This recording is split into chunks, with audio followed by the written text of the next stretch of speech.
Good morning everyone. কি খবৰ সকলোৰে? আজি মোৰ ব্লগটো ৰাতিপুৱা একাপ চাহৰ সৈতে আৰম্ভ কৰিব লৈছোঁ। 2 চামুচ অ'টছ, গাখীৰ আৰু ড্ৰাই ফ্ৰুটছ লৈছোঁ লগত খাবলৈ। ইমান যে গৰম পৰিছে নহয়, ৰাতিপুৱা 8:30 বজাতে ইমান ৰ'দটো চোকা। অলপ পাচলি কিনো বুলি ওলাই আহিছোঁ। এয়া চাওকচোন মানুহবোৰ কেনেকৈ গছৰ তলত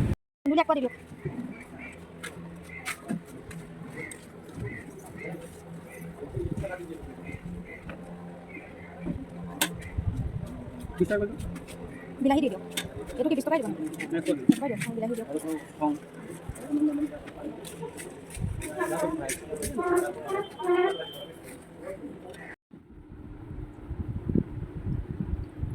দাইল অলপ তিয়াই থৈ গৈছিলোঁ, এইখিনিকে বনাই লওঁ আগতে ভালকৈ ধুই লৈ। কচু এটাও দাইলত দিওঁ বুলি লৈছিলোঁ, গোটেই কচুটোৱে বেয়া ওলালে। এইটো লৈছোঁ ভালদৰে বাকলি গুচাই। কচু কাটি হোৱাৰ পিছত মোৰ হাতখন ইমান খজুৱাই নহয়, আপোনালোকক খজুৱাই নে বাৰু?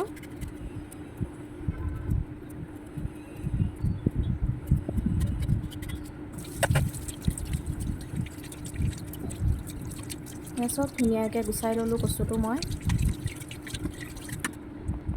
এয়া দাইলত সৰু সৰুকৈ কাটি বিলাহী এটাৰ লগত দি দিছোঁ। দাইলটো হয় মানে এয়া চব্জিকৈ অলপ কাটি লৈছোঁ, দাংবডি লৈছোঁ ধুনীয়াকৈ কাটি সৰু সৰুকৈ।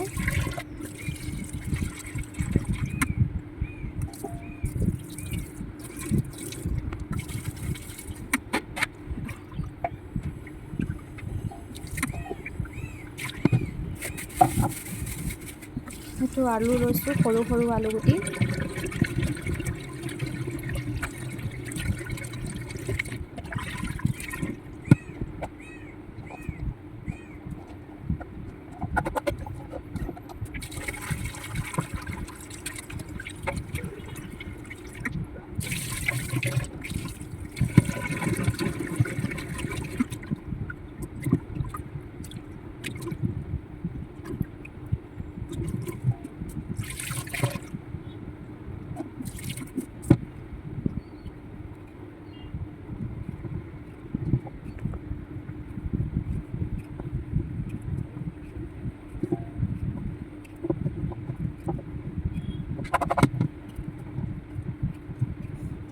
এইটো আলুটো একচুৱেলি নাকাটিলেও হয়, মই অলপ মাজে মাজে কাটি দিছোঁ, তেতিয়া মানে নিমখটো ধুনীয়াকৈ সোমাই যায় আৰু আলুটোত।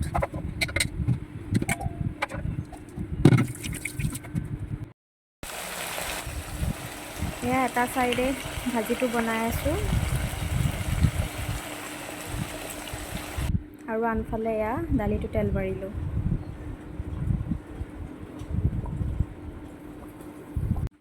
তো গাইজ, আজি মোৰ নিৰামিষ থালিটোত ইমানখিনিয়ে ৰেচিপি আছিল, বিশেষ একো নবনালোঁ আৰু ইমান গৰমত ইচ্ছা যোৱা নাই। যদি আপোনালোকে মোৰ ভিডিঅ'টো চাই ভাল পায় তেনেহ'লে লাইক, শ্বেয়াৰ এণ্ড ছাবস্ক্ৰাইব কৰিবলৈ নাপাহৰিব। ঠিক আছে তেনেহ'লে আজিলৈ আহিছোঁ, পুনৰ লগ পাম নতুন এটি ভিডিঅ'ৰ লগত। Tata, bye bye, take care.